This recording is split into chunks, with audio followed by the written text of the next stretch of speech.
stars from Hollywood and from all over the world to entertain you on a giant screen with a few colorful motion pictures you've been hearing about and reading It's about. showtime, folks. Enjoy the show. We're delighted to have you with us. They're driving theater. You'll find something to please you to add to your evening's enjoyment. Is pleased to bring you our feature presentation.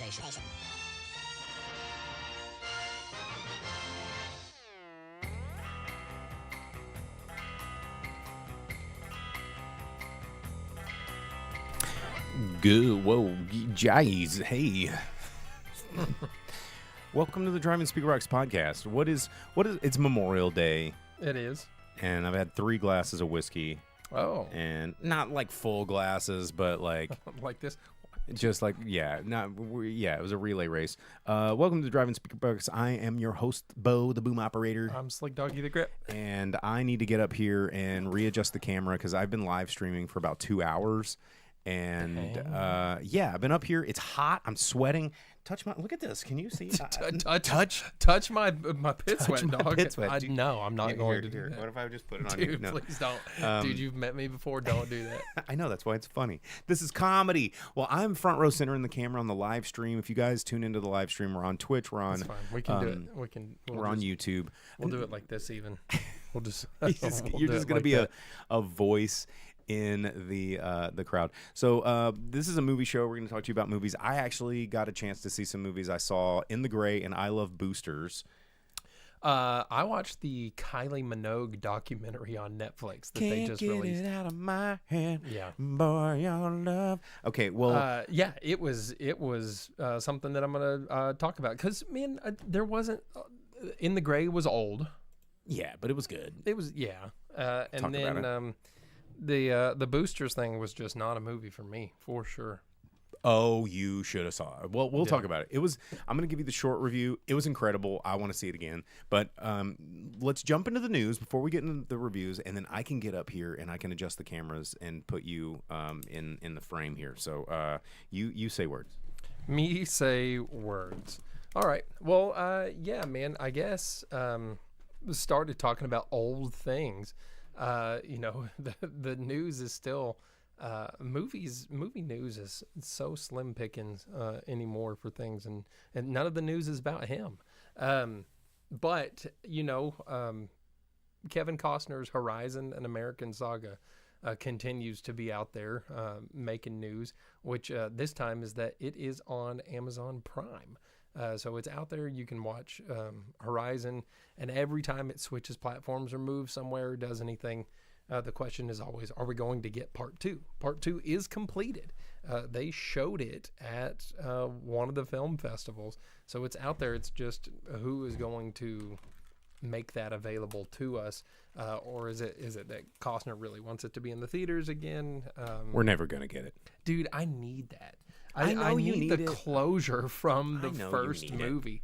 It's supposed to be a want some of four. this? I don't. What? It's supposed to be like a 4-part Do you epic. see how nice this is? This is the good. This is single barrel select, baby. How about it? Drinking a monster over there. Yeah, dog. Wake myself up. How about some of this? You want some of this? I got more bourbon.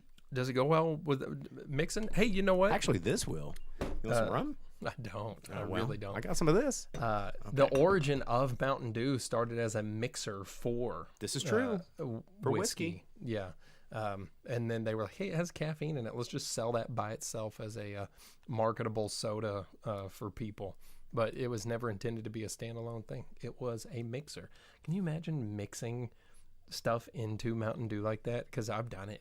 It don't taste good. It's not good. Well, but I mean, we also don't know what original Mountain Dew really tasted yeah, like. that was at a time too where they were like still putting eggs in their drink and stuff regularly out there, and vinegar and stuff, and they're like, yeah, tune it up with an egg and some vinegar, and everyone's like, yeah, that's the stuff. So who the hell's to say? Hey, anyhow, give me Horizon Part 2 at least. It was supposed to be a 4-part epic, the saga. At least give us part 2 so that we can get the closures of part 1, because I don't think 3 and 4 have been filmed, but 2 definitely has. Give us 2. Also, things that are old news but have yet to come to pass. He-Man, just more stuff on that. It seems honestly, like it's the bottles, like they're doing damage control early because of all of the things that their stars have made it where there's just such not great press around it. And they're losing all of the fans. Well, they should have seen that coming. Yeah. Well, and you know, when you're intentionally alienating the people that like your product that you've taken, you know, that's kind of what happened. So they're doing some premature damage control, explaining why Jared Leto's Skeletor has a different voice, and it's not because Jared Leto probably came on set and was like, I'm not doing that. I'm not going, He-Man. Like, Skeletor has such an iconic voice that Alan Oppenheimer gave him.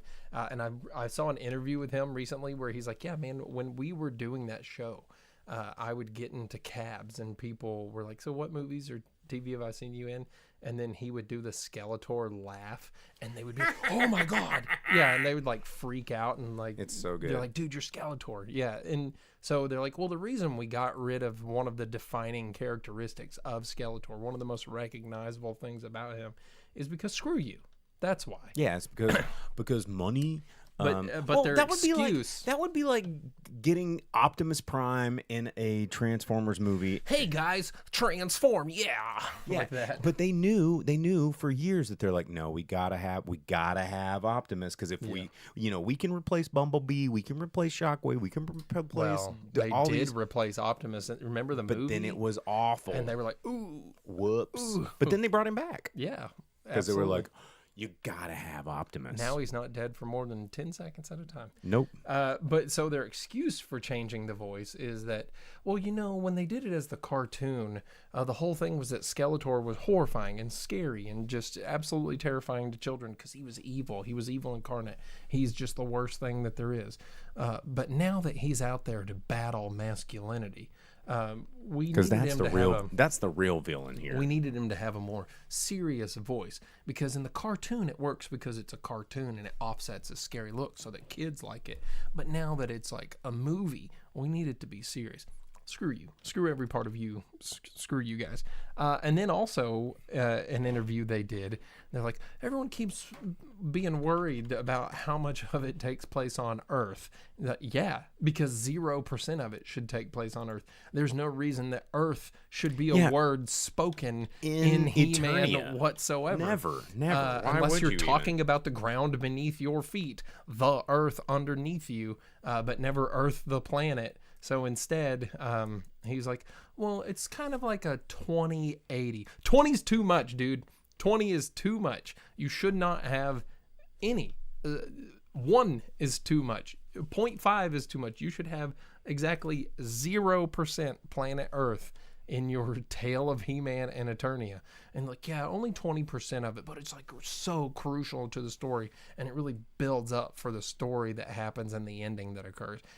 Screw you, dude. Come on, man. I hope that no one watches your bullshit movie. And also, they put out there, they got Dolph Lundgren on the campaign, on the interviews and stuff. Doing the interviews. And they're like, hey, Dolph Lundgren, they just announced it within the last like 7 or 8 days, and then started putting him on the junkets. Like, Dolph Lundgren's in there. Remember, he was a He-Man. He was He-Man from the one that you didn't like. You remember Lundgren, but people He's like still Lundgren. Alive. Yeah. Yeah. Do they? He's just trying to promote his vodka brand, I think. Maybe. But then, and the Did I ever show the picture of me and Dolph Lundgren with his vodka? No. Did I ever show? Here, keep talking. I'll see if I can pull it up. But part of the rest of it too is the director's been asked about it. He's like, growing up with it and really enjoying it when I was a kid, I wanted to have this guy and that guy and this guy and that guy, and I'm really upset that we couldn't have Merman. But the special effects artist did me a solid, and they put an extra in what appears to be merman makeup in the background. Dog, you do not like He-Man, dude. You would not do this to everyone else if you liked He-Man. Which, damn, my brother bought me a He-Man cake pan. I meant to bring it up here. He-Man cake pan. He-Man cake pan. You see, it's so good. Don't change that. It's weird that like every other cartoon has been like, oh, what if Skeletor was let me get my hey, He-Man. What's up, dude? Look, check it out. Skeletor. It's me and Dolph Lundgren Oh, nice. promoting his vodka. Very cool. Yeah. He's like, leave me alone. That sounds. Yeah, was he like that? He was a dickhead. Yeah. Oh, well, I mean, he's probably bothered all the time. Man, we don't always have the best celebrity experiences. Well, because celebrities are dickheads. Yeah, except for John Rhys Davies. Well, yeah. Well, and Mahershala Ali. He's pretty cool. Anyone I've met from Star Trek has also been really fantastic. Robert Picardo. I didn't meet him. No. He seems like he'd be pretty cool. No, he doesn't. He really doesn't. You are just mad at him right now. Yeah, 100%. For sure. When every other legacy actor goes into a boardroom with Paramount where they call a meeting with them and they sit down and they say, fix it or we're out. And Robert Picardo's like, I stand with them. Yeah, screw him, dude. Sorry, Robert Picardo. You were cool. The Doctor was cool. I did shoot you every opportunity I got in the Voyager arcade game, but that was because it was more fun to get the reaction of shooting you than to like try to protect you from the Borg. Also, you got in the way a lot, but you know, that's a video game. That game's fun as hell, by the way. Might have to try it. Hey, since you brought up Dolph Lundgren, some fantastic news, some really exciting, Some Lundgren-related news? kind of. Okay.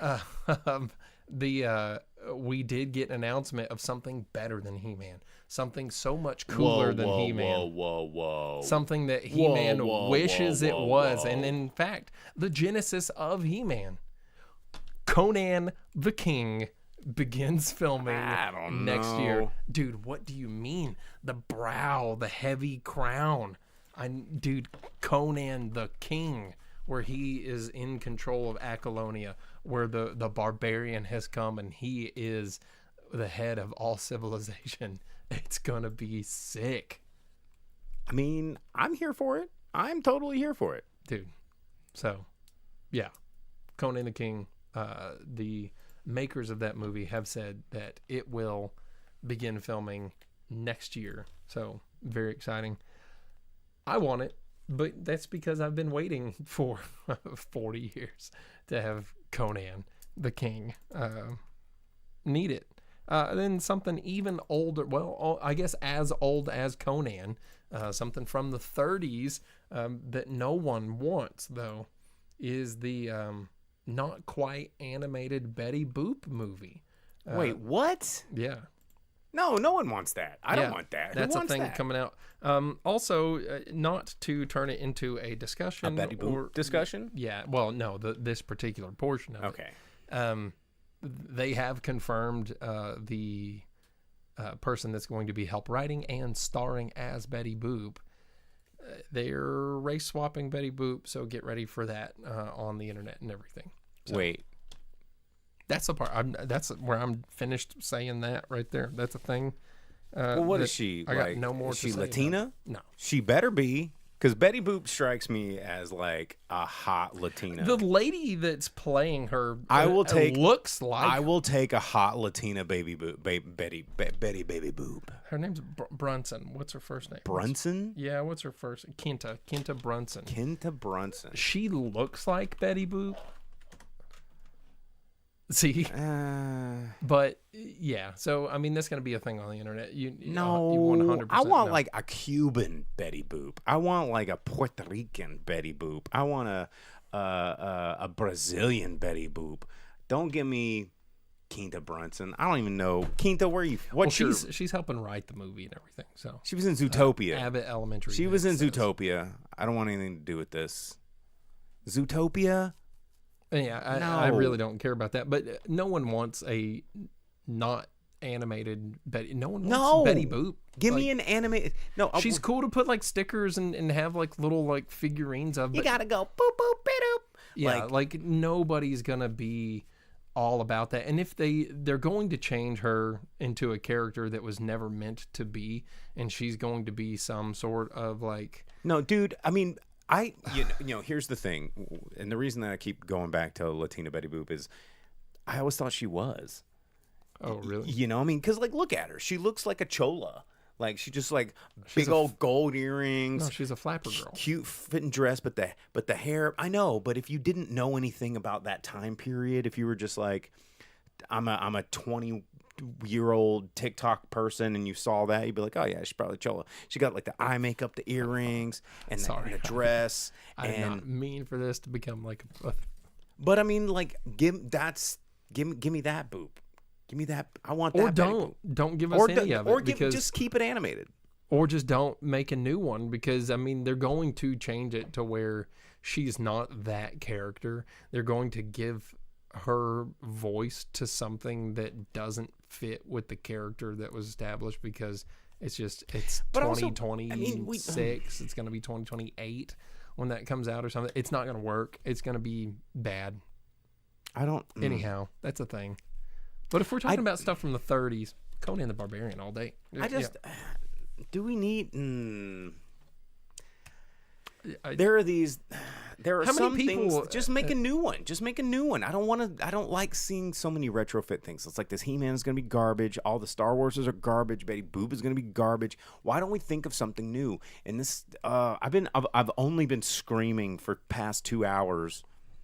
I've been bourbon-fueled screaming for the past 2 hours about why everything's garbage. And it's because everybody's so afraid of new ideas. But here's the thing: the more afraid of new ideas we are. There is a live-action Steamboat Willie. It's a horror movie. Yeah, that's true. The more afraid of new ideas we are, the more we recycle shitty ideas, and we get crappy crap. And the thing about the thing about new ideas is they're not all winners, and that goes back to my 2-hour-long drunken live stream. Is that we should be allowed to make bad ideas. We should be allowed to make some just come up with something and go, is this cool? Yes or no? Not, is this something that you love that we destroyed? Yes or no? Well, that's last time we were here, I'd watched the documentary Marty, Life is Too Short, about Martin Short. And in that, they talk about a lot of his movies that were deemed as failures that would never end up even getting a kind of green light today that they would. But they all end up being something that is appreciated and becomes a classic because it was an idea that just needed to find its audience. And now they try to they leech off an established audience. Yep. So there's nothing new. It's just things that are parasitic to fandoms and interest and audiences that are there. And I saw someone talking about this with Lord of the Rings, and it really struck with me, and I'm glad we're talking about this because I wanted to bring it up, and I totally forgot that I wanted to bring it up, which is that, with J.R.R. Tolkien and with the Rings of Power, which is still continuing for some reason, despite the fact that nobody watches it. It's one of those things where Bezos is definitely just pumping the money in it to keep it alive because he's done that with another show or two why before. Not? But the audience isn't there. Everyone hates it. No one that likes Tolkien likes it. And that's because there's something in Tolkien that explains it, which is that evil cannot create. It can only corrupt. And we've seen that happen with Star Wars and Star Trek and Lord of the Rings and these things like that. And then just He-Man and Betty Boop and the Odyssey and all of these things. Oh, the Odyssey. Are just more to that, which is that people can't... The evil influence can't generate new life. It can't create new things. It doesn't have it within them to do that. It can only corrupt what is.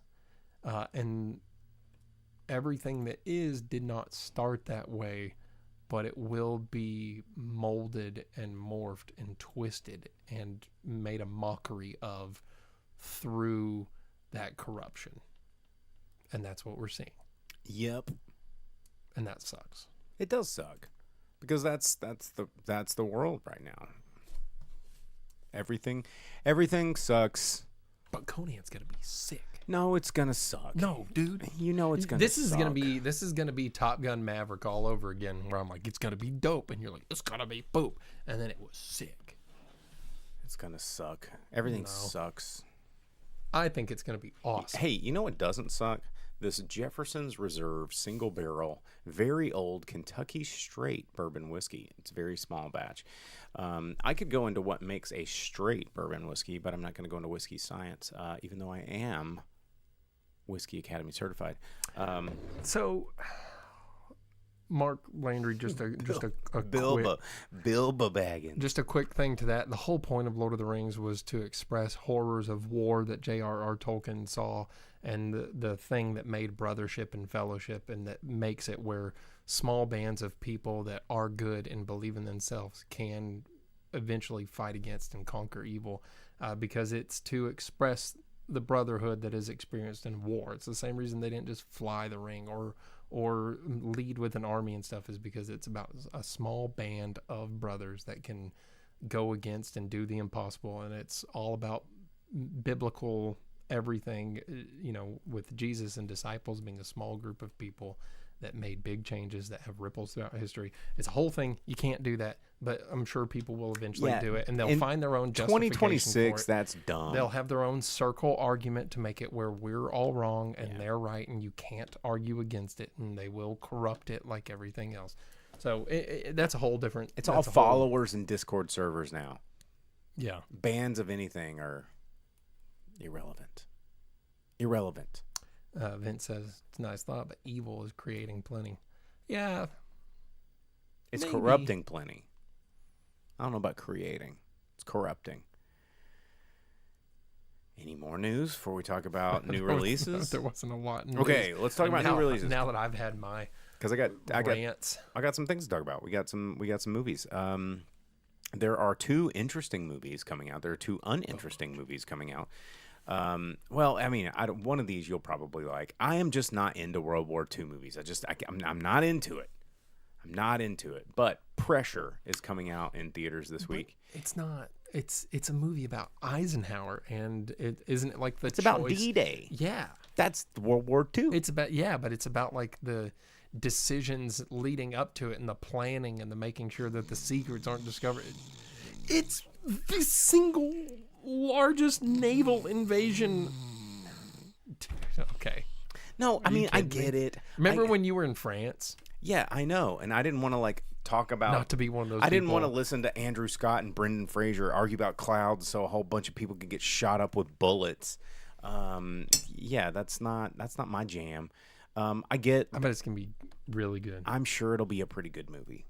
It's directed by Anthony Morris. It's about the 72 hours before D-Day. Dwight D. Eisenhower and James Stagg are just like, when are we gonna do this? What about rain and clouds? And then they're like, who cares about the weather? And this guy's like, well, weather balloons and meteorology. And he was like, I was right, dummies. And then war stuff happened. D-Day sucked, but was also triumphant. And a lot of movies been made about D-Day. I'm not a big war. I can't speak on this one. I think it's going to be really good, man. Are you going to go see it? Ike. Yeah, man, that sounds like a really good movie to go see. It sounds exactly like the kind of thing that I want to watch.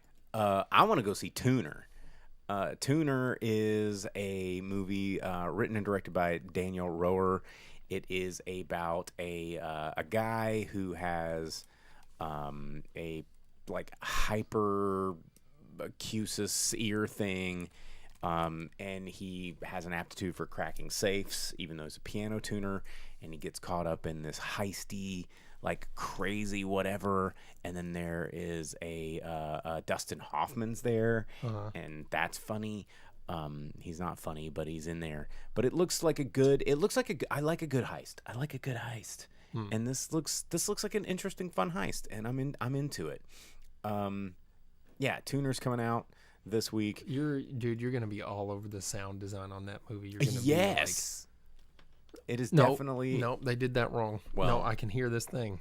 I will probably do that. I'll be like, that's so Foley. That's not what that sounds like. But also coming out in theaters, directed by Eric Apple, it is a movie called The Breadwinner. It's about a supermom landing a Shark Tank deal, switching roles with her husband. He struggles to adapt as a stay-at-home dad, which this seems like a formula that we've been making movies about since 1982.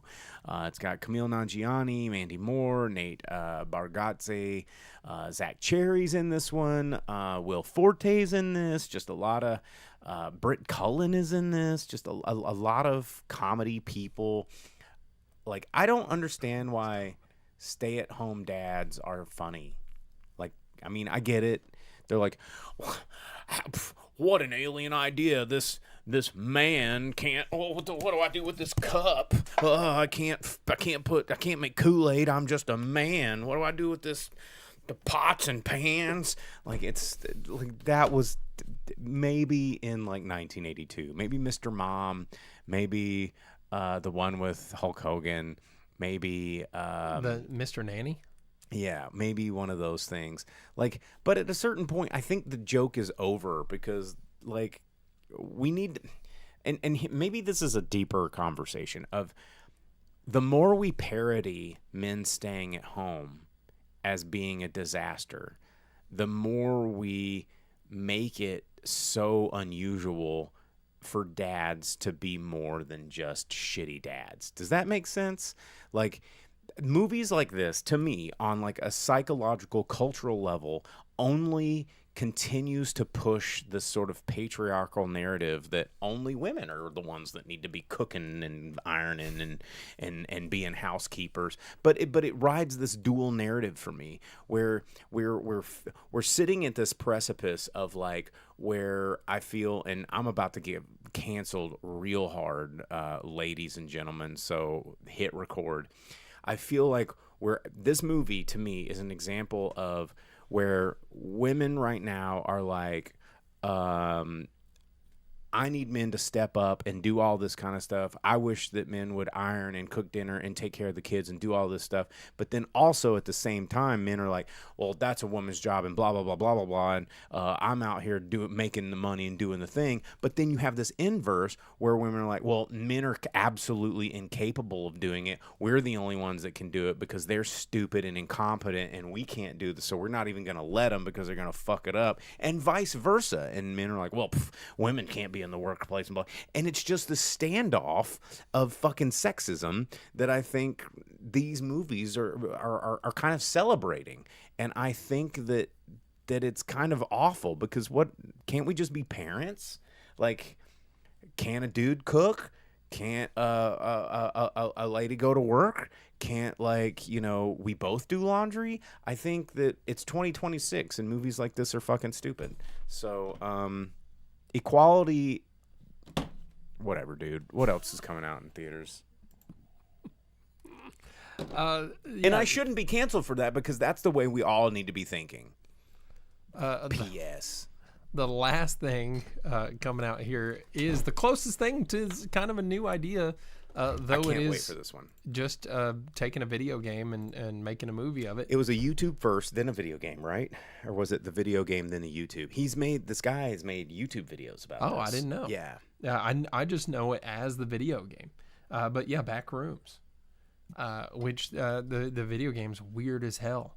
I wonder if they're going to have to drink the juice to stay sane, because it kind of has that whole Mansions of Madness element to it. The whole Cthulhu type stuff, where you have to battle madness, but like there's also like shadow creatures that are coming after you, and you got to hide in the walls or run across balance beams. All sorts of weird stuff. I love a minimalistic, weird movie. I am all here for it. The cast is great.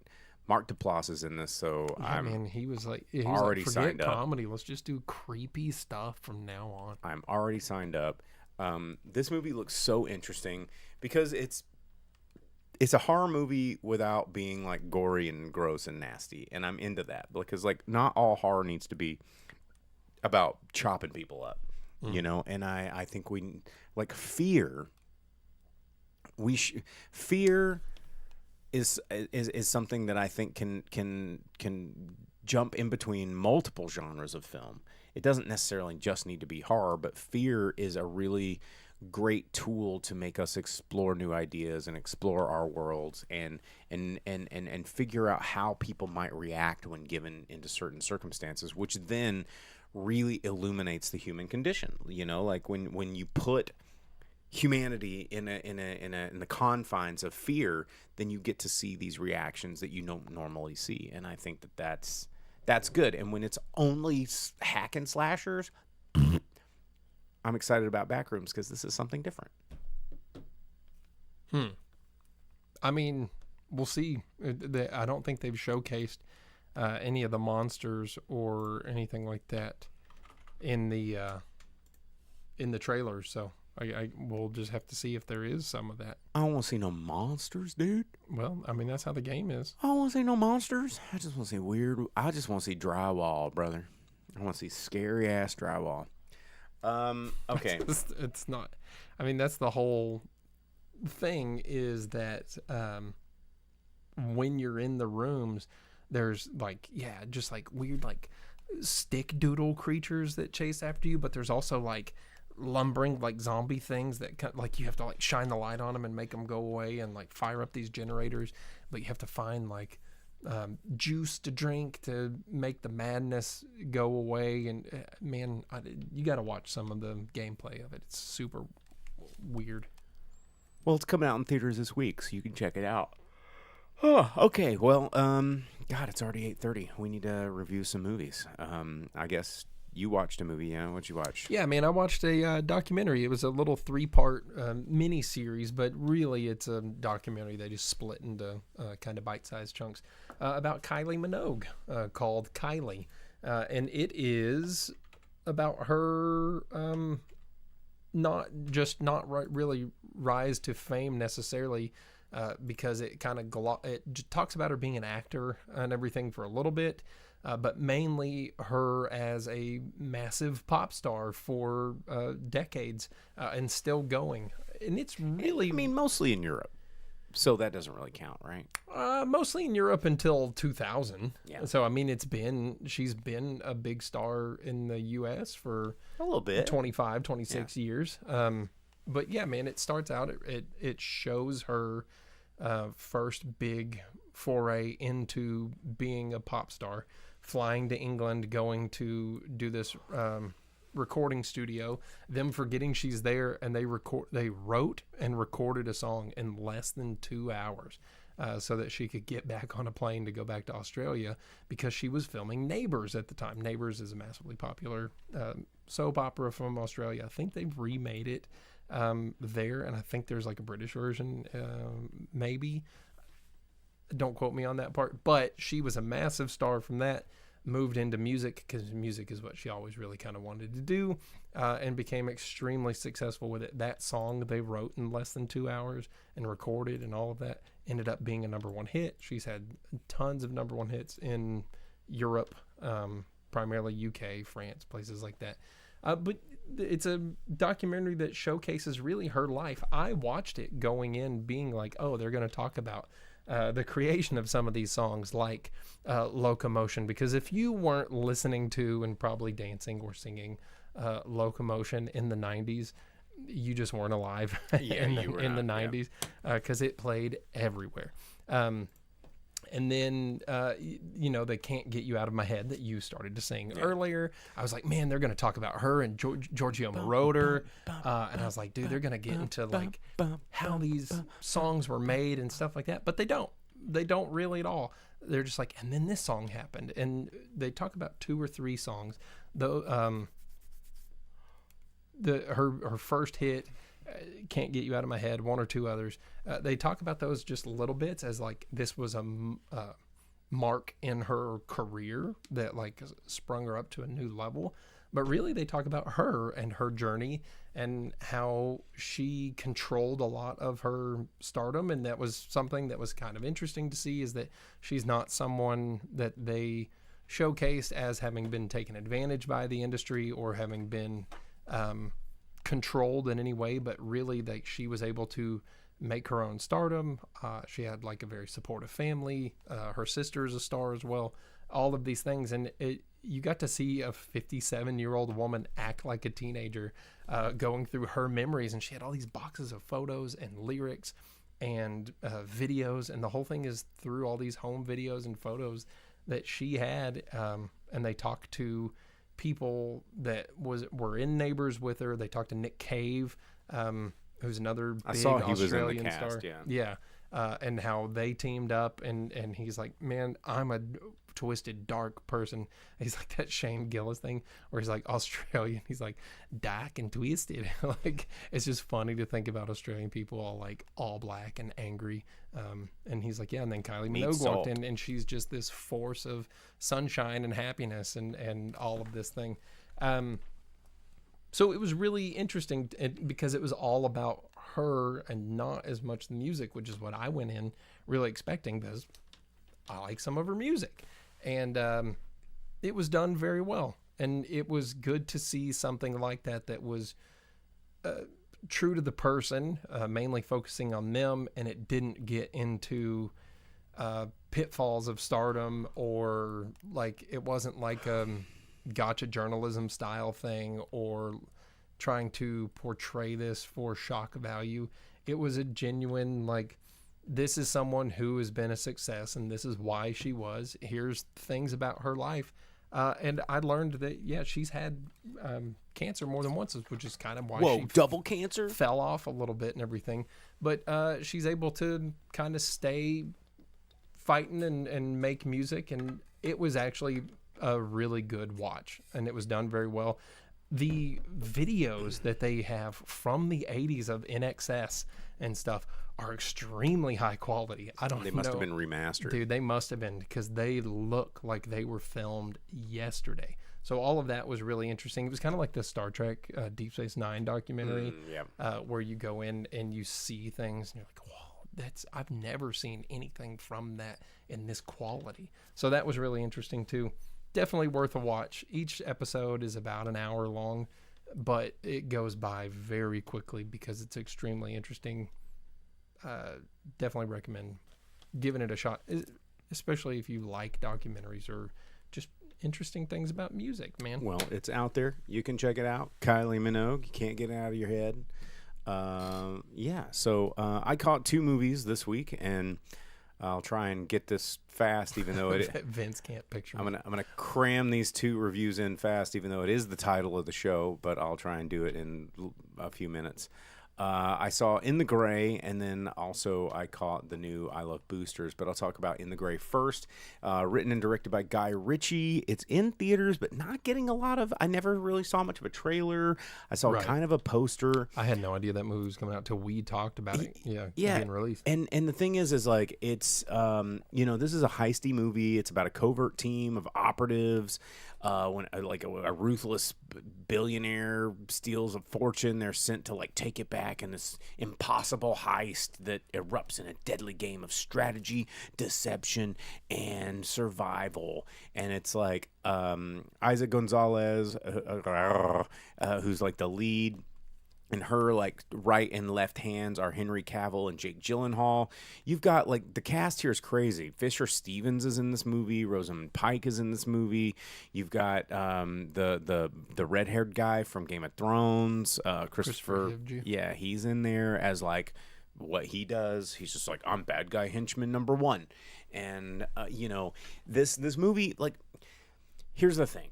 This movie was actually a lot of fun. It was really good. But it also illustrated something to me that I feel is how our cinema culture is evolving. Heist movies, action movies that are just fun romps like this kind of now migrate to streaming, because this really is it's kind of a formulaic, what you used to call a popcorn movie, even though that term has now evolved, to things like Mandalorian. But this movie, which would have probably packed theaters. You're like, oh man, Isaac Gonzalez, Henry Cavill, Jake Gyllenhaal. You got the star power, you got muscles, you got action, you got heists, you got villains, you got action, adventure, a little bit of sexy. This would put butts in seats. But now they're like, this is Amazon Prime stuff. And this is it's a bummer because it's fun, and Jake Gyllenhaal's great, Henry Cavill's great, Isa Gonzalez is great, and she's fantastic in the next movie that I'm going to talk about. But this movie was just like, I've seen this movie. It's about, this guy Manny Salazar, who is like a guy on an island who's a bad guy. He's got the island. Oh yeah, Billy, and you cannot stop me. And you got this crack team that's gonna like stop him. And there's like a heist. One of the cool things that I did love about this movie that I think Guy Ritchie excels at is, anytime there's a heist, anytime there's a plan, they're like, we got to get this crack team of dudes. This is the tech dude. This is the bullets guy. This is the suave guy. And you're like, yeah, son of a bitch, I'm in. And you got all the things that you need. But they're like, yeah, we got this plan. And they like put out a piece of paper like Kevin McAllister at Home Alone. And it's like crayons and shit. And, you see the plan and then it's like, and here we go. Boom, chicka boom, boom, chicka boom.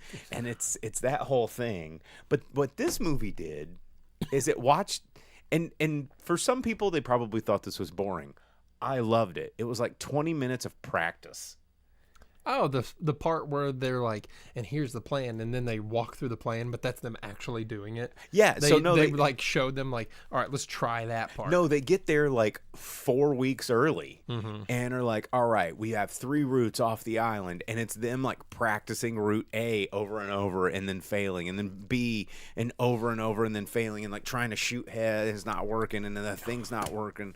And Star Punch got to my comment before about I could MacGruber? make it. Yeah, because I was gonna say MacGruber did it the best is because they get the whole crew together and then immediately they all get killed. Yeah, but this one is just them. It goes, we get the whole crew together, and then it's 20 minutes of practicing, and I kind of like that. And it's like them trying to figure out how to get they had these little prop planes, like we got to get down to 3 minutes, and not like, you got it, boss. It's like, try again. Oh, try again. Like in Fast and Furious, where they're practicing the safe stealing. Yes.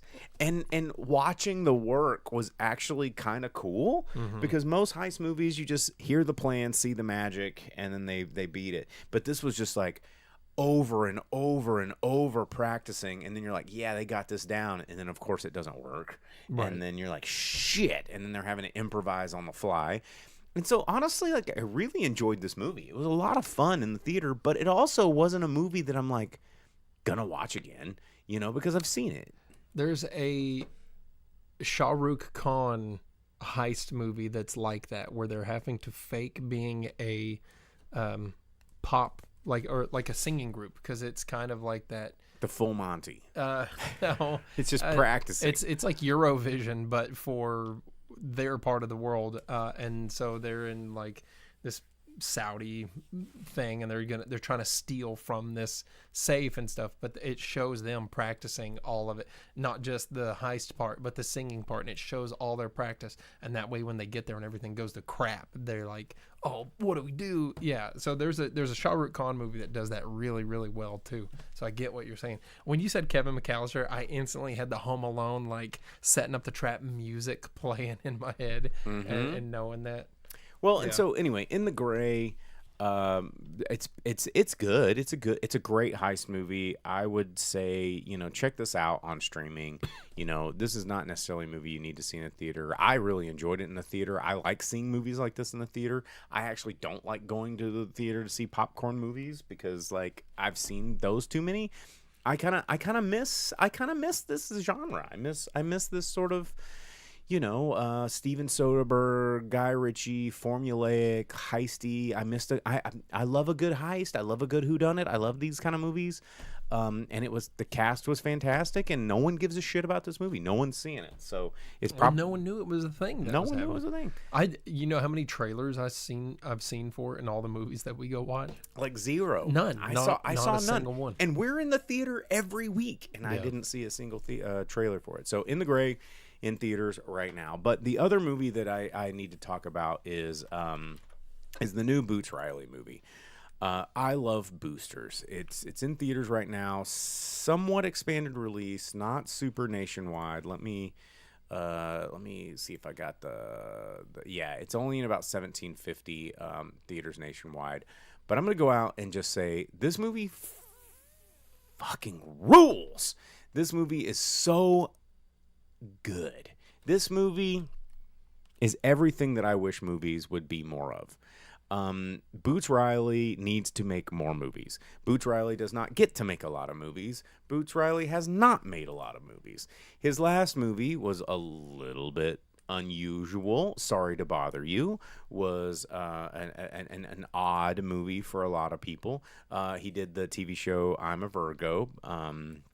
He did 7 episodes. Not a lot of people saw that, but Sorry to Bother You was his other feature-length film, which came out in 2018. It was a little over people's heads by the end of it with the horse people that came out. But Boots Riley, one of the things that I love about this guy is he's derivative in a sense that he has a lot of inspirational directors.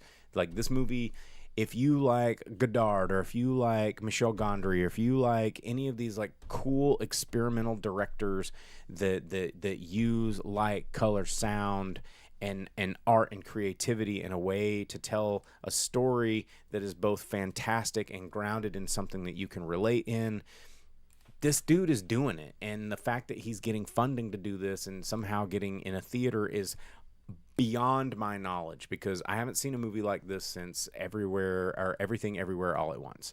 Like this movie, it blends like reality and science and things that we know and understand, but it's all rooted. This movie is about Stealing. No, this movie is about people not getting paid enough, and global industrialism, capitalism, corporatization of commodities, and how it affects small incomes and the lower class.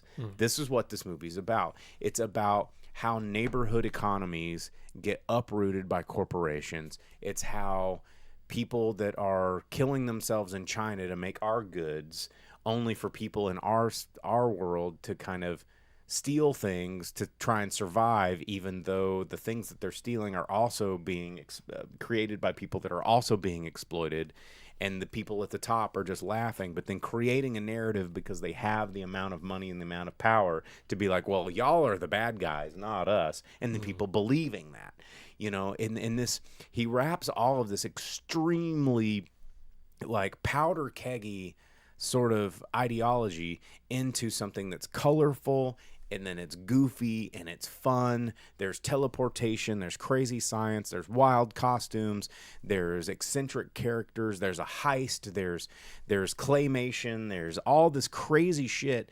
But then at the end, it's really about giving power back to the hands of the people that are the labor force, and that's where Boots Riley shines as a writer director. Is he might be too ahead of his game to get this story. You know, it's kind of like Roger Rabbit is another really good example of a movie that did a bad job of telling a really important story.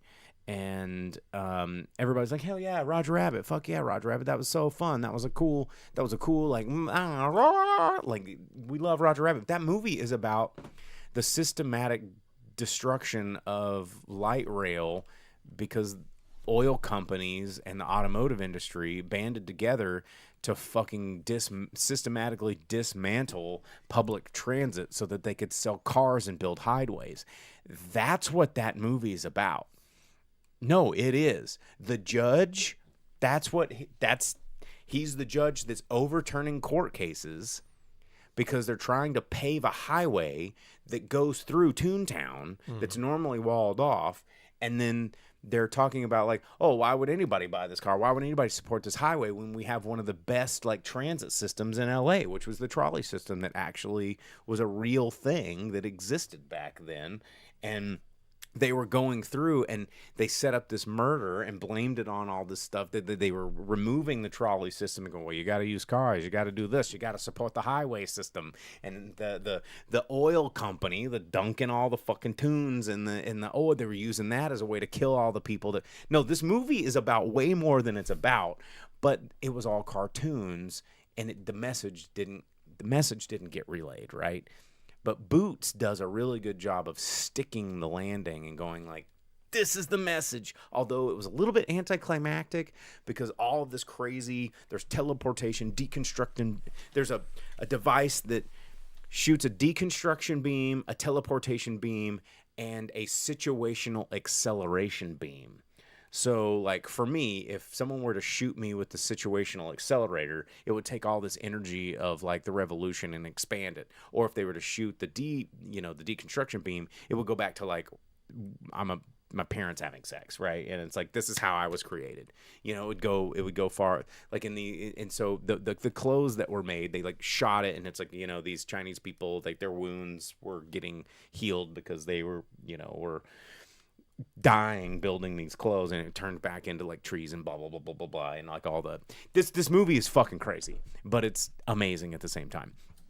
And you've got Keke Palmer being amazing. You've got Taylor Page being amazing. You've got Demi Moore being amazing. You've just got this, and Lakeith Stanfield is a demon from another. He's been on the planet for millennia, and he sucks souls out of pussies, and that's a line from the movie.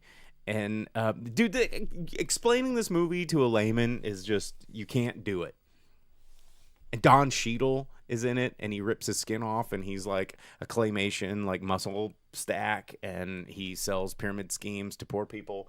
And dude, this movie's fucking incredible, and everybody needs to watch this movie. I cannot explain this movie, but the other part. What's Viggo Mortensen do? He's a narrator. And there's there's just so many people in this movie. God damn.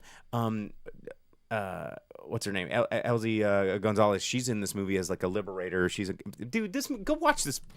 I'm not going to talk about it. Go watch this movie. This movie is so good.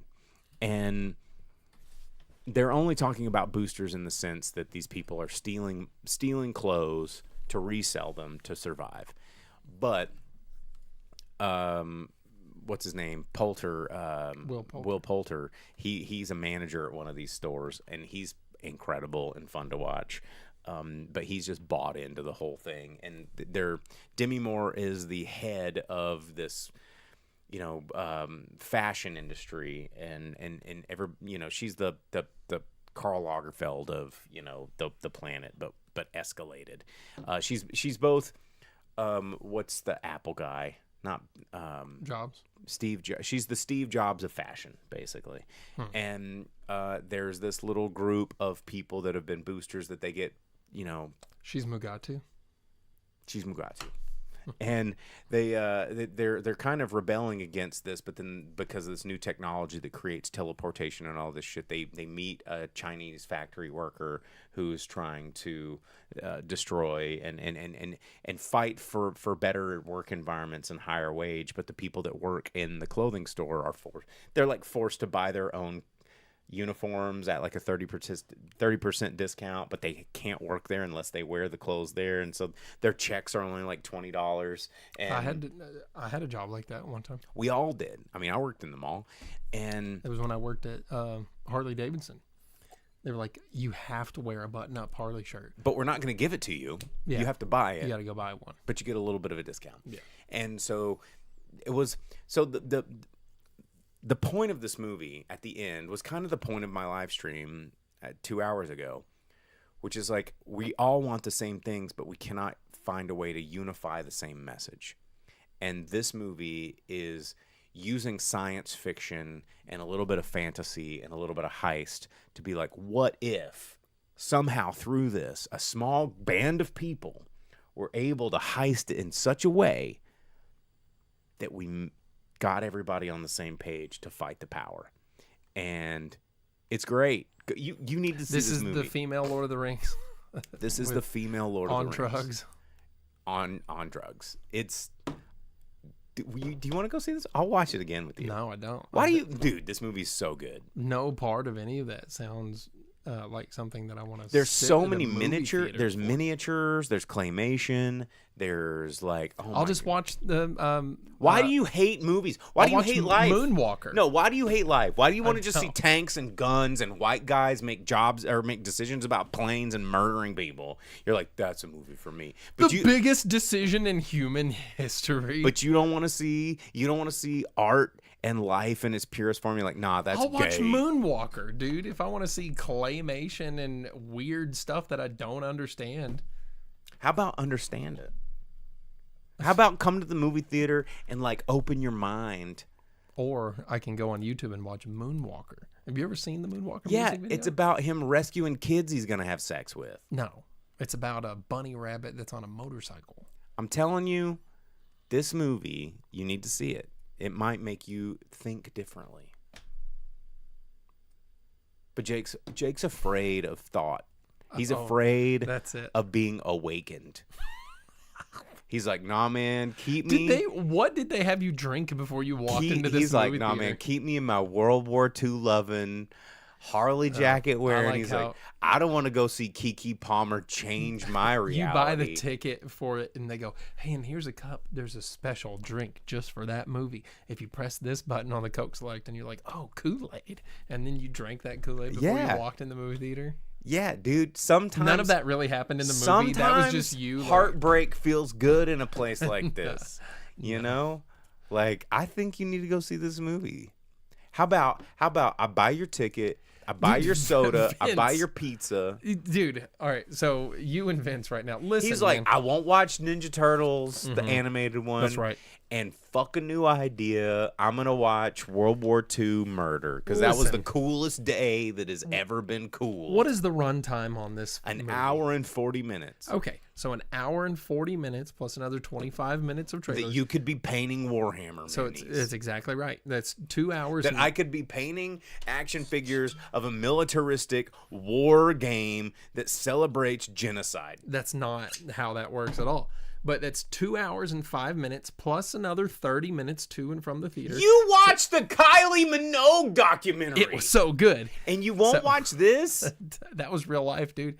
So that's more than 2.5 hours. You watched the Bollywood Forrest Gump and you won't watch this. That movie is really, really good. This one is really good. What was the name of that movie? What was the Indian name of that movie? It had one of the Khans in it. That narrows it down. Well, there's the 3 big Khans. There's Salman Khan. There's Shah Rukh Khan, which I talked about earlier. and then- Kubla Khan, No. And yeah, that dude, the Shaka Khan. Bollywood Forrest Gump was awesome. Man, You're wearing a Dragon Ball Z shirt and you won't watch this movie. I love Dragon Ball Z.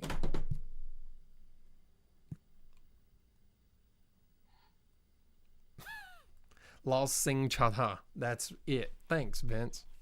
Yeah, Lal Singh Chadha was really, really good. And they were able to transpose Forrest Gump into a more modern time and have the whole like Kashmiri conflict in it instead of Vietnam so that it fit with India. Dude, it was really, And you won't really watch good. a movie about Chinese sweatshops and liberation? And teleportation and weird reverse and You were just talking about Conan the Barbarian being rad. because it is. Yeah, and you're just like, nah, I don't fuck with teleportation. Conan the Barbarian is low fantasy. Not the High stupid, adventure, not the low not the fantasy. stupid fucking one that you liked. That was like, oh, it's wizards, and the original one didn't get into the magic that I love, and the new one with fucking Ding Dong Head was all about magic and crazy wizardry, which is more authentic to the original Conan. And When he put that thing on his face, he did have a ding dong head. exactly, You're and you're right. just like, hell yeah, sign me up, brother. That's my favorite thing. And and then you won't watch this. I'm like, claymation, rad. Power to the People, rad. Chinese sweatshop liberation, rad. And you're just like, nah, dude. Black people, I'm out. No.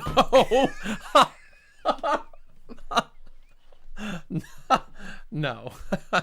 No, not at all. Oh, well then, I offered to go home and watch Moonwalker instead, dude. there's no black people in Moonwalker. Michael fucking Jackson, dude. Like I said, there's no black people in Walt Moonwalker. Wow.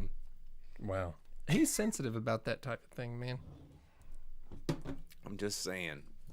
I'm just saying, you'd Dude, like I this movie. still refuse to watch that TMNT. Did you Hey, something cool about Teenage Mutant Ninja Turtles that's out right now that everyone needs to be aware of. There is a action figure crossover with Teenage Mutant Ninja Turtles and Godzilla. It's true. It's awesome. And the Turtles are crossover, and I got Leonardo as Godzilla for my brother. There's also a Power Rangers Godzilla crossover, and the Green Ranger is Godzilla. But the Turtles actually have like the tails and the wings and stuff. Michelangelo is Ghidorah. Raphael is Rodan. Who's Mothra? There isn't a Mothra yet. What if April's Mothra? Yeah, there's only the first wave out, which is those three: Leo, Mikey, Raph as Radon, which is how he's known in Japanese, Godzilla, and Ghidorah. The next wave is Splinter as King Caesar, Donatello as Jet Jaguar. Wait, Splinter is King Caesar? Yeah, because he's furry. Okay. Well, and King Caesar was a friend of Godzilla too. So, Yeah. and then Donnie is Jet Jaguar, which is kind of cool because technology.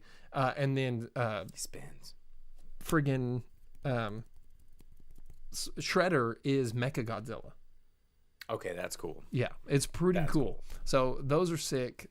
If you like Godzilla, if you like Ninja Turtles, Yeah. that's kind of a cool crossover. I love everything Tokusatsu. Except black people. Dude, the Black Ranger was the one that I always wanted to be watching Power Rangers. What are you talking about? Just saying. I'm just saying, I Love Boosters is a really good movie. You should all watch it. Jake's not gonna because I guess he doesn't like Keke Palmer, even though she absolutely crushed it. And I'm pretty sure I now have a crush on Taylor Page. I was about to say, I like Taylor Page. Most of the things she's in. Oh, she's so... I like Taylor Page, and she's cute. She had the best eye makeup. She was the Michelangelo of the group. Don't let the TMNT cloud your mind. They had a TMNT, like, there was 4 of them. They're very comfortable. Kiki was Leonardo. Taylor Page was Michelangelo.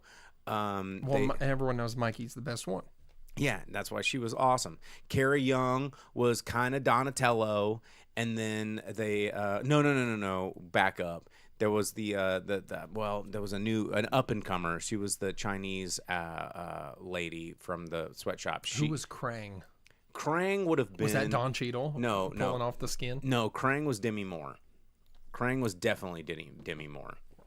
And her clothing shop was the Orb. Was the Technodrome. Yeah. Yeah.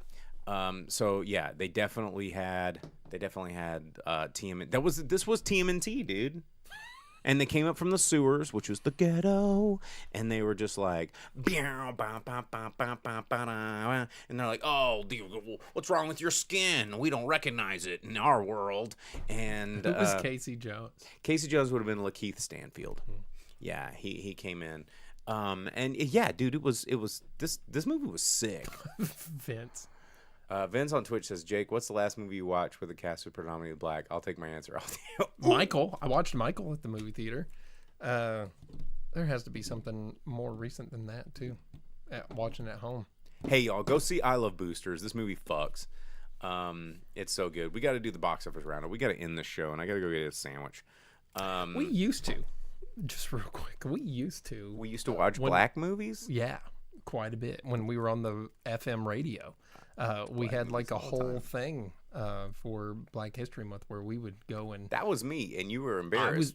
I was there with you. You were just like, oh, geez, we're going to say Black History. We're 2 white guys with mustaches. That's true, too, probably.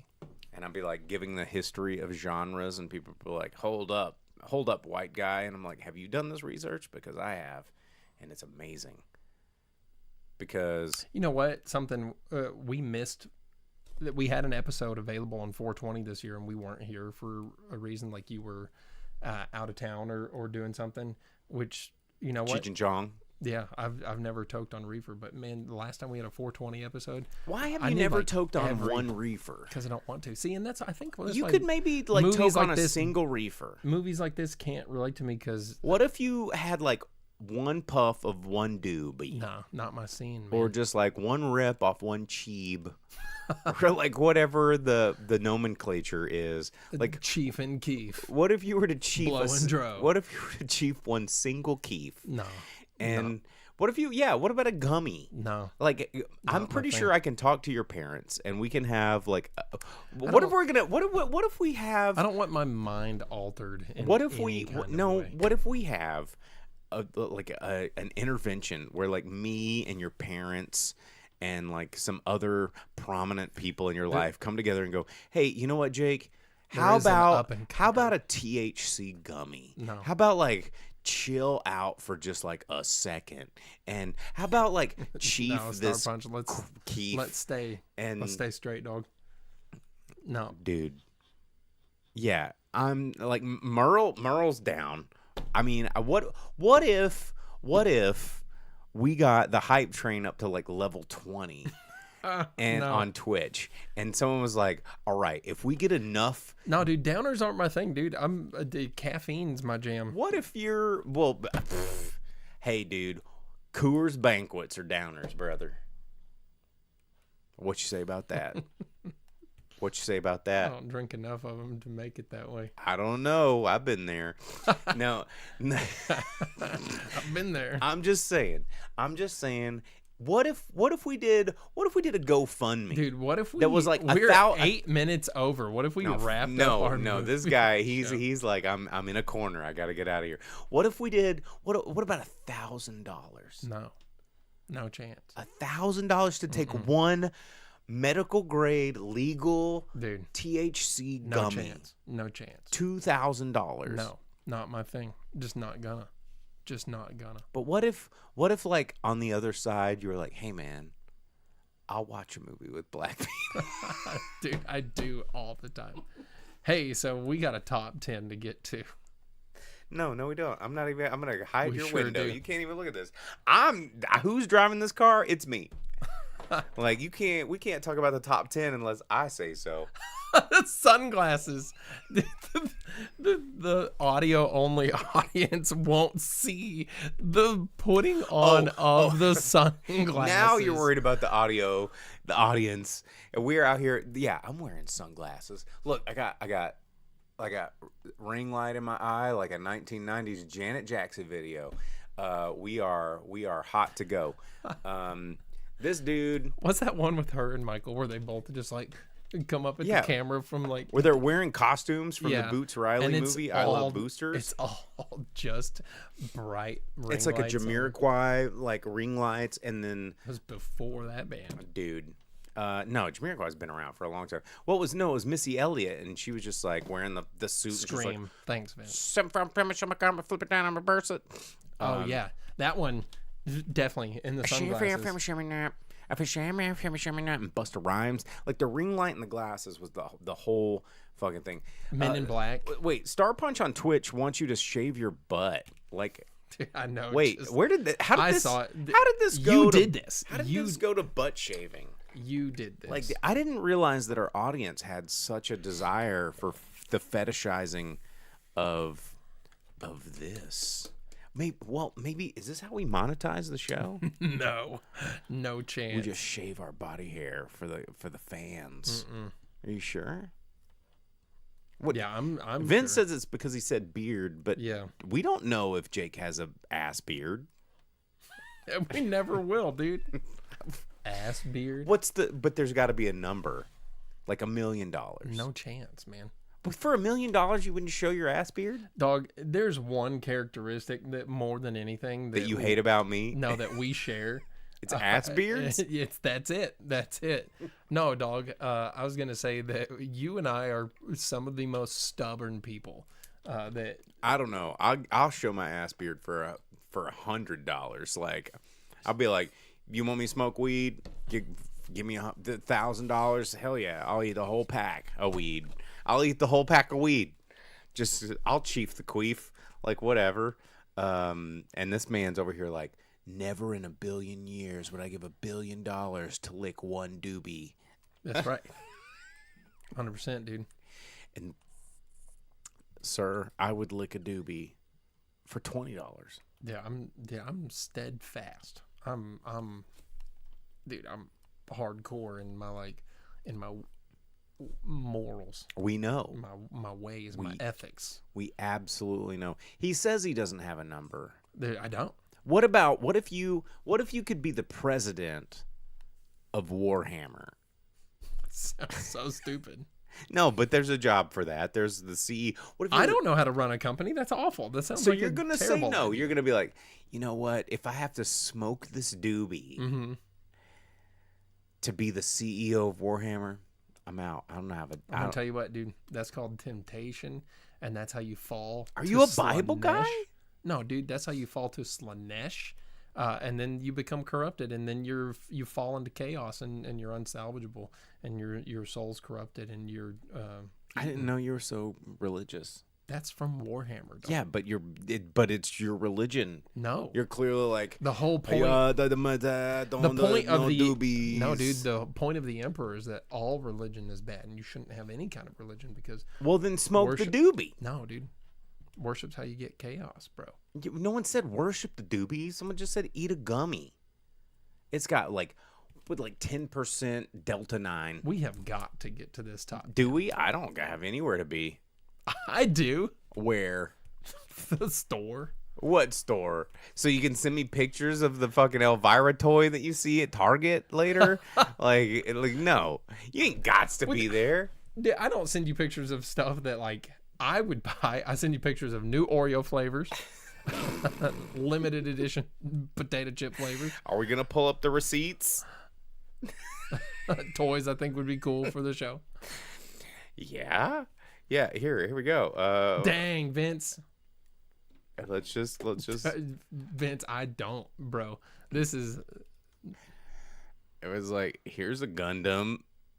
Here's no, dude. That was the the Power Rangers Godzilla, and it's rad. I'm not lying. It's fucking rad. Look at this. It's King Mikey. It's Ralph Rodan. There's the Leo Godzilla. Yeah, But this was last week. yeah, This was the last week's store that he's got to get to. yeah.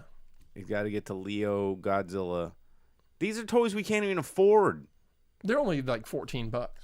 What? That's not 14. That's like Yeah. That's a $24.99. No, dude, guy. it was like $14. No, I don't believe that for a second. That's $24.99. He's got to go get shaving cream. All right, fine. I'll let you go to Target to look at toys. He's gonna do the top 10, the most entertaining episode of Drive-In Speaker Box in the history of this show. That's not true. There's been a couple where we both get real tickled about something, and that's high entertainment. I'm extremely tickled about this, and I think it's pretty high entertainment. But yeah, so let's start with number 10. Number 10 is Project Hail Mary, still in the top 10 in its 10th week out. Brought in $2.7 million, bringing it up to 340 here in the U.S., another 335 elsewhere. So it is at $675.8 million so far, and that is available to watch and rent at home. I don't know You can do it. if those numbers factor in at all. I doubt, because these are just theater numbers, so it's made more money than that. At number 9, Super Mario Galaxy movie. 8 weeks out. Wow, it's already been out 8 weeks. 3.2 million brought in by that one, bringing it up to 424 in the U.S., another 556 elsewhere. It is just under the $1 billion, 980 million. So it'll cross $1 billion. I say patuh. Pretty soon. And then at number 8, the movie that you've been talking to us about opened at number 8, 3.7 million for the I Love Boosters. It is not in international release. Right. And then at number 7, Mortal Kombat 2. Dang, big drop. 3 weeks out, already down to number 7. 6 million brought in by that one. 72.6 so far. Another 45 elsewhere. So it's just under $120 million at the moment. And then opening at number 6, Passenger. This was one of the only new movies I saw, and there's no chance you were getting me to watch that. 8.7 million. That's the one that was like The ghost, the yeah, murder like, ghost in the "Thanks car. for the ride, lady." Yeah. The one where they hit the guy Yeah. or whatever, and then they get out of the car, and the girl's missing. And Creep the guy's Show. like, Just watch Creep Show 2. yeah. 10.5 so far for that one. Another 4.8 elsewhere, bring it up to just over 15 million, so that you can't sleep at night. And then staying at the number 5 spot, a movie you talked to us about, I think last week. Yeah, it was great. Sheep Detectives. It's pretty good. 9.2 million for that one. 43.7 in the U.S. so far in its third week. Another 39 elsewhere, so it's at 86 million so far. At number 4, Devil Wears Prada 2 in its 4th week out, 12.7 million, bringing it up to 196 and a quarter. And those numbers, are kind of estimated, so it's looking like it may be close to 200. Another 408 elsewhere. Jeez, I just don't get it. $608 million for Devil Wears Prada 2. And then at number 3, Michael, which It's had a holiday weekend. That's the deal. it had climbed back up to the top spot last week. In its 5th week out, brought in about $20 million, bringing it up to 320 in the U.S., another 468 elsewhere. So that one is just under $800 million. Dang, that's doing really well, and that's good to see. And then at number 2, Obsession, climbing from the number 3 spot.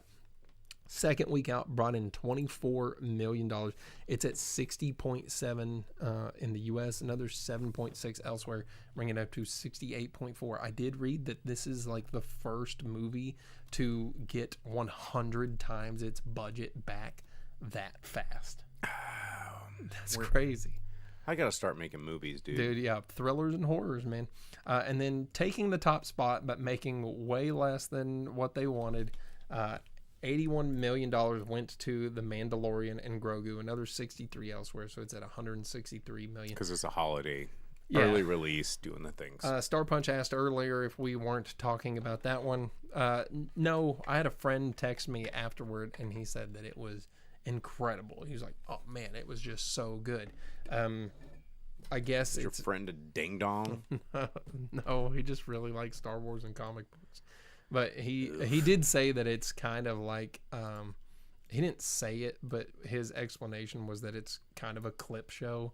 They threw everything. They're like, we heard you like that, and we heard you like this, and we heard you like that, and we heard you like this, and we heard you like that, and we heard you like this. Here's a baby doing baby stuff. And Yeah. here's a Mandalorian doing Mandalorian stuff. So it seemed like that was kind of it for him. What did he say? He said, Mandalorian and Grogu is effing great. Effing. He said a 12-year-old him would have really loved it. And it would have been his favorite movie. Yeah, but that's the thing. Okay. They do every popular movie but Star Wars. On the nose tropes and references galore. Here's the thing, guys. Here's the thing, guys. Guys. Are we listening to me, guys? When you watch a movie and you say, 12-year-old me would have loved it. That movie sucks. And because no. So there's there is an fuck audience. That. No. Listen to me. Like when you can watch a movie. Vince, don't stir up poop, dude. When someone goes, there's a movie that I like, Back to the Future. I'm not gonna go watch Mandalorian. No, here's the thing. You watch Back to the Future and you go, 12-year-old me would have watched this and loved it. 30-year-old me would have watched this and loved it. 50-year-old me would have watched this and loved it. I'm dying. I watched it. I loved it. That's a good movie. When people go, well, maybe you have to make it for people that are only 10 years old. That is a shit pile of a movie. Stop making movies that only exist in the brains of people that don't have fully developed brains. That's how you make bad movies. Fuck those movies. Movies like that are garbage. Your friend that goes, well, my fucking prepubescent baby child that eats batteries loved it. Like, no, fuck your kid. Your kid's stupid. It's still developing. Let it watch Teletubbies or whatever the Bob the Builder that it needs to before it starts to have sentient thought. Then respect your child's ability to go, that's a good movie. But if you can both sit together and watch, like, I don't know, Spirited Away or My Neighbor Totoro or, fucking Star Wars the original or Back to the Future or any of these, the laundry list of amazing movies that we all like. RoboCop. Like fucking RoboCop or Predator or one of these good kids movies. That's what we watched when we were kids. Yeah, but when you like go, hey, hang on a second, these are good, these are really good, then yes, we can talk about a good movie. But when you start going, this movie has to be made for a 9-year-old brain. No, it doesn't. It does not. Because when you make a movie for a 9-year-old brain, you're not feeding that 9-year-old brain something to turn it into a 10-year-old brain or a 20-year-old brain or a 50-year-old brain. You're not feeding it at all. You're placating in stupid bullshit. And when you plant seeds and you fertilize things and you help them grow and you make them think creatively, and then to the next, as they develop and they can look and they can go, wait a minute, there are stories to be told, and there's things about this thing that I loved that I didn't understand, but now I do. Then you make something amazing. Bring back dark themes and traumatizing lessons for kids' movies, like When Artax dies, I was gonna say Neverending Story, Labyrinth, Princess Bride. Like, bring back these like dark themes and traumatizing lessons, so that kids can grow up. yeah, while when they're watching. when Buzz Lightyear wants to kill himself, that's good movie making. Because kids don't Is that understand the it. second Toy Story 2? No, it's the first one. When he realizes he's not a space ranger, and he's like, I'm gonna jump off the truck. Whoa! And he's like, I'm done. He doesn't care. He's like, I'm done. Throw me in the trash. Who cares? That's just the last like 30 seconds of the movie. But it's in there. And it like helps kids understand that there's consequences in this world, that there are problems, and you can have complex thought, and you can do the like that's what makes a good movie. When you make a movie that has no consequence, that is just babies going like me singing power, and then it's like a consequence is not maybe they'll get caught by the Empire. That's not just maybe we'll get caught is not consequence. Like when you have to look in the mirror of some sort of existential dread and be like, why am I alive? Like that's some good thought. Like when like Princess Mononoke or Spirited Away. Indian in the Cupboard. Indian in the Cupboard.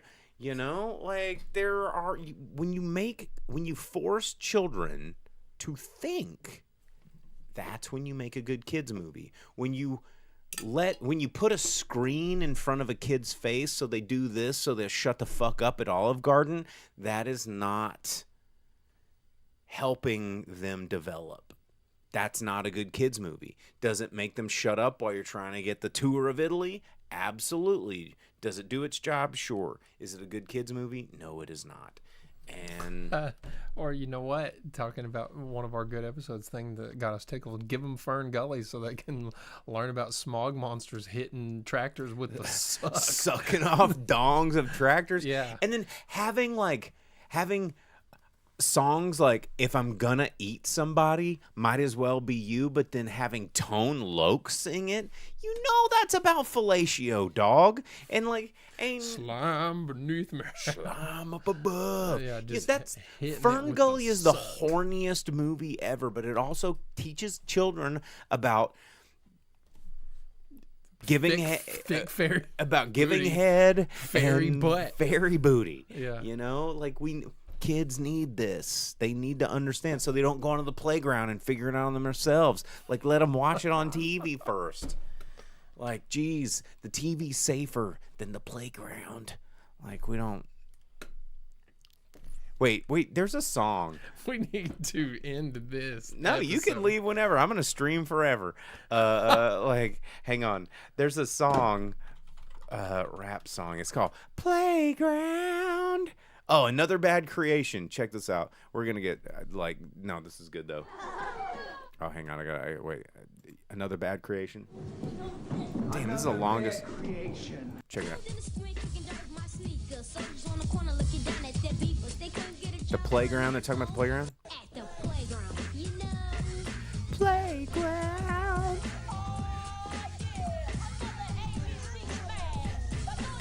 Man, this is very early Yeah. 90s. Dude, at the playground, because I grew up in this time. This was my time. It was like Down here with the puffy jackets. Yeah, man. Everyone had to have the puffy jackets. I had to have the puffy What jackets. Looney Tunes or NBA team was on your puffy jacket? Well, my puffy jacket was the Boston, not the Boston. It was White Sox because they were black. I was black. I had a Chicago Bulls. I swing my beat at the playground, No, it's not Crisscross. It's Another Bad Creation. Crisscross gave us hits like Jump and what was the other one that Crisscross did? That was a. That's the only one I know. Somebody try to rhyme, but they can't rhyme like this. Yo, somebody try to rhyme, but they can't rhyme like this. Somebody try to rhyme, but they can't rhyme like this. Yo, somebody try to rhyme, but they can't. Because I'm the wiggity, wiggity, wiggity, wiggity, whack. What up? I'm the wiggity, wiggity, wiggity, wiggity, whack. You don't? Because this guy grew up in Northwest Arkansas. I sure did. He's never talked to a black. Oh, my. You can't say that. That's not okay. That's not true and not okay. Oh, my gosh. This is I just never. That's no, it was never. Listen to rock and roll. Hey, real quick, What? did you see that for Freedom Fest in Springdale? This is for everyone to know.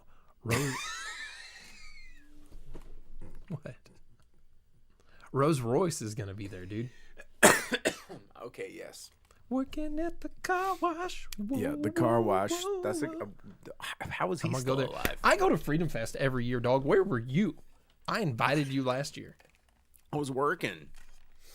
Freedom Fest is great. Yeah, man. My homie puts that together. I'm gonna go watch Rose Royce for free. Right there in the streets of Springdale. Springdale. In those last year they those did- hard streets of Springdale. No, last year they did it in a park that is at the very end and to the side of the hard streets. Because the years before, yeah, you'd have to go stand in the middle of the street and everything because they had the stage set up. But last year they had it at a big old park. They did. We'll do it. We'll go to Freedom Fest. I'm gonna be out of town maybe. When is it? Juneteenth? Yes, Okay. Well, I I'll think be it's back. on the 20th. Though. Okay, I'll be in town. We'll go and we'll live stream. And No, that's not. No, he's gonna wear his Chicago Bulls puffy jacket. can't fit in that And, anymore. Yeah, we'll make it work. Anyway, we got to get out of here because he's got to get to Target to take pictures of action figures, and we'll get out of here. He hates me Thanks, so Landry. much. Don't forget to like and subscribe. Join us on the Discord, drivingspeedbox.com. You can listen to the audio version of this, which is going to be a very weird listen this week. So just download it wherever it is you download podcasts, Driving Speaker Box Podcast. Ask your smart speaker to play the Driving Speaker Box Podcast. And Jake, any parting words? You just want to punch me in I just the don't face. even know what to say. All right, we'll see you next week. See you. As you leave the theater, folks, please be careful. Don't let this happen to your car. Be sure to remove the speaker before you leave. If you should accidentally pull a speaker loose, please turn it in at our snack bar or box office. Thank you.